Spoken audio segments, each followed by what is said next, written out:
Late medieval Spain contained many communities, and daily life often mixed old borders of faith and origin. But pressure for a single Catholic identity rose, and difference started to look like danger. Jewish families who converted to Christianity, known as conversos, sat at the center of the tension. Many tried to blend in, yet rumors followed them. The question stopped being what people did in public. It became what they believed in private. That shift changed everything. A converted family could attend Mass and still be suspected of secret Jewish practice at home. Neighbors watched eating habits, prayers, and holidays, then treated small signs as evidence. Suspicion did not stay personal for long. It moved into law, politics, and church authority.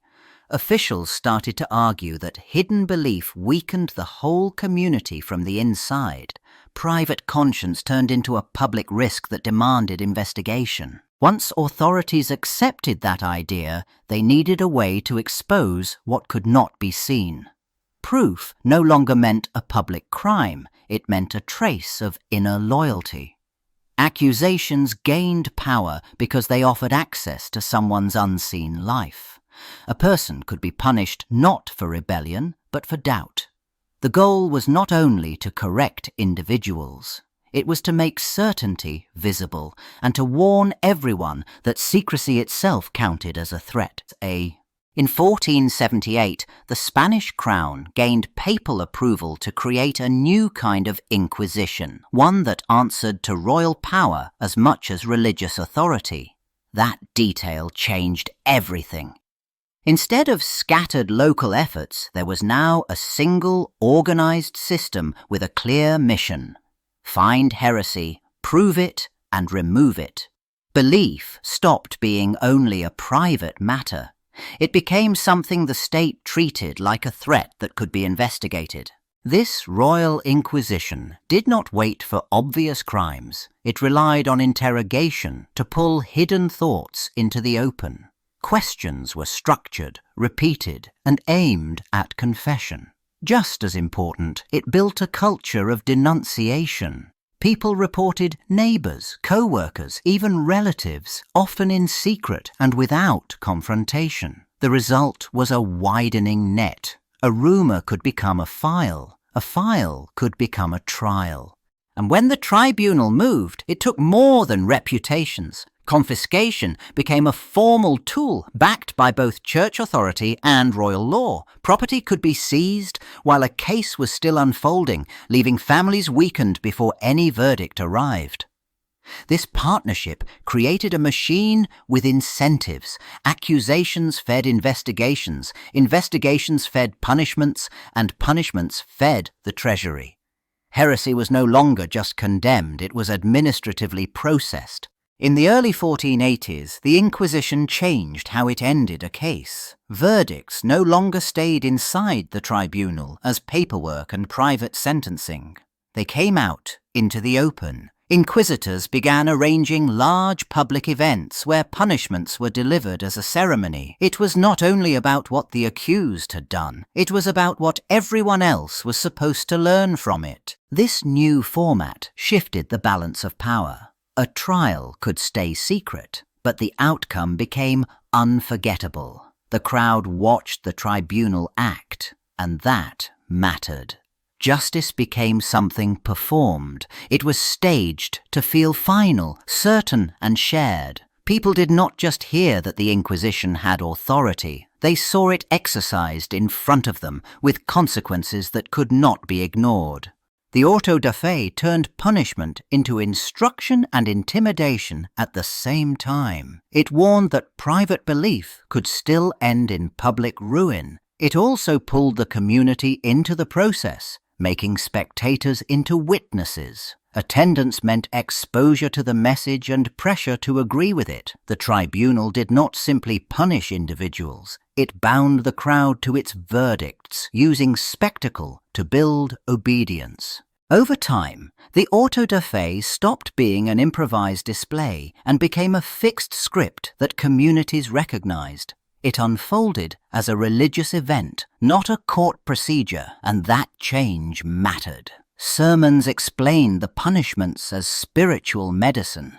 Processions arranged people into ranks, with the condemned placed where everyone could see them. Fear no longer looked like raw force. It looked like purification carried out in public. The clothing mattered because it labelled a person before a word was spoken. The sanbenito marked the accused as stained, and that stain spread beyond the individual into family and neighbours. Then came confession, presented as the turning point. But it was rarely spontaneous. It followed set phrases and set expectations, so repentance sounded the same from town to town. The ceremony taught one lesson: obedience brought hope, resistance brought ruin. This repetition became the real innovation. Once the format stayed stable, any town could stage it again and again, and people already knew what each step meant. That familiarity trained the crowd. They learned when to watch, when to accept, when to condemn. The auto da fe turned into a recurring ritual that renewed authority every time it happened. It did not simply punish bodies, it rehearsed conformity until submission felt normal. Once the auto da fe ritual worked, the net did not stay fixed on conversos. The Inquisition started treating other communities as the next risk. Moriscos, Muslims who had been forced into Christianity, fell under suspicion of living a double life. Their clothing, language, food, and family customs could be reclassified as signs of secret belief. A category built to punish doctrine now swallowed everyday life. Then new enemies arrived from outside Spain. Protestant ideas spread across Europe, and even a rumour of sympathy sounded like treason. The Inquisition looked for small groups, private reading, unfamiliar prayers. At the same time, it turned inward, hunting mystics and spiritual reformers whose intense devotion stepped outside approved rules. The charge was still heresy, but the meaning widened to fit whatever worried authorities. And when fear needed a simpler target, the label stretched again. Alleged witches and people accused of magic became warnings about disorder itself, bad harvests, sickness, sudden deaths. Proof mattered less than the lesson. Heresy became a flexible tool, shaped to match politics, social tension, and local panic. Anyone could be made an example, and the auto da fe gave that example a stage. By the mid-1500s, the auto da fe no longer worked like a local warning. It worked like a message sent on purpose. Dates got announced ahead of time. Crowds got organised. Officials treated it as something the whole city had to witness, not something a court quietly settled. And it happened in a new climate. Protestant Europe challenged Catholic authority, and Spain answered in public. The Crown and the Church leaned into the ceremony as a display of unity. Elites attended because absence carried meaning. Clergy, nobles, and civic leaders showed up to be seen and to show agreement. The auto da fe turned into a shared statement. Spain stayed Catholic, and it stayed disciplined. The punishment mattered, but the bigger goal was proof of orthodoxy performed in front of everyone. That shift changed the role of the crowd. Attendance became more than devotion. It became a civic duty, like a public oath without words. People learned to read the event as a test of loyalty: who stood with the authorities, who looked away, who might be suspected of sympathy.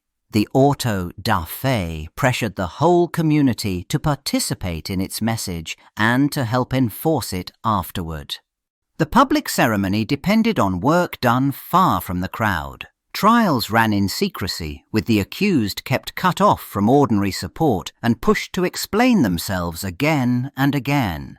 A case did not need certainty to keep moving. Suspicion, a denunciation, a rumour repeated by several people, all could become enough to hold someone inside the system. The pipeline mattered. It produced names, charges, and most importantly, statements that could later be read aloud. Inside that pipeline, confession became the turning point, and pressure made it happen. The accused faced long questioning, shifting accusations, and the clear message that denial carried a cost. The threat of torture hung over the process as a tool that did not need to be used to be effective. Fear did its work early. People learned to say what the tribunal needed, to match a script of error and regret. The trial then delivered a neat package for the stage. Then the system changed the meaning of what it had forced. Confession was presented as mercy, not surrender. Admitting guilt was framed as a path to forgiveness and a lighter sentence, while silence looked like stubborn evil. In public, repentance sounded voluntary, even uplifting, because the violence stayed off stage. The crowd heard a moral lesson, not the leverage behind it. That gap between coercion and performance kept the spectacle credible and kept the machinery running. In the 1600s, the great public autos did not disappear, but they shrank. War costs, debt and shortages strained cities and the crown, and the huge ceremonies demanded money, planning and crowds. Administration thickened too, with more paperwork, more officials and more routine casework. The results sounded like mercy, but worked like endurance. Fewer headline events, more everyday control. The Inquisition kept its grip by leaning on quieter tools that did not need a festival. Censorship tightened around books, sermons and rumours, and what people said in public started to matter as much as what they did. Morals policing became regular work, not occasional drama. Instead of one terrifying day in the plaza, pressure arrived in small visits, reports and warnings that never fully ended. That shift changed how fear operated. The old auto had offered a single, overwhelming lesson, with a clear stage and a clear ending. Now the lesson stretched across time. Surveillance of thought and speech made everyone calculate their words, their reading, their associations. The institution survived by becoming ordinary. Terror stopped looking like a grand spectacle and started sounding like daily caution. By the late 1700s, the Inquisition no longer looked like a defender of the faith. It looked like an old machine that punished ideas. Enlightenment writers attacked it as irrational and cruel, and those criticisms spread through educated circles and into government. The tribunal's claims of sacred justice started to sound like excuses for repression. Respect drained away, and without respect, fear alone could not hold the system together. Then politics shook Spain. Wars, shifting rulers, and competing visions of the state kept rewriting what power even meant. New officials pushed modern reforms, stronger central administration, clearer laws, and limits on old religious courts. Each crisis forced a choice: protect tradition or rebuild authority on new rules. Again and again, the Inquisition ended up on the losing side. It survived on paper, but it looked less necessary with every round of change. The decisive break came when the state itself dismantled the tribunal. This was not just a pause or a weakening. It was a legal severing of the framework that had allowed inquisitors to investigate, sentence, and hand people over for public punishment. In 1834, abolition closed the institution as an arm of governance. Without that official machinery, an auto da fe could not be staged as justice. It became impossible as a lawful event. After the Inquisition ended, the auto da fe did not disappear from Spain's life overnight. It stayed, but in a new form, in documents, court records, and the paper trails of denunciations and forced confessions. Historians read those files differently than earlier generations had. The ceremony no longer looked like sacred justice. It looked like a public system for shaping behavior. one that turned private belief into a problem the whole community had to watch. Memory also moved into public spaces. Towns marked former sites, museums explained procedures, and visitors followed routes that once led to staged verdicts. Tourism helped keep the story visible, but it also raised a hard question. What did it mean to treat punishment as heritage? Debates over historical memory pushed that question further. The auto da fe became less about faith and more about power.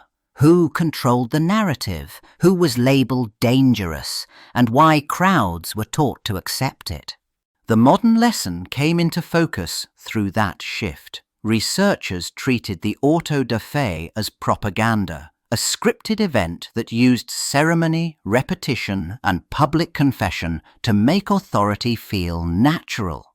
Confession, presented as repentance, had worked as a tool of control because it forced people to say the words the system needed. Fear did not just punish, it trained.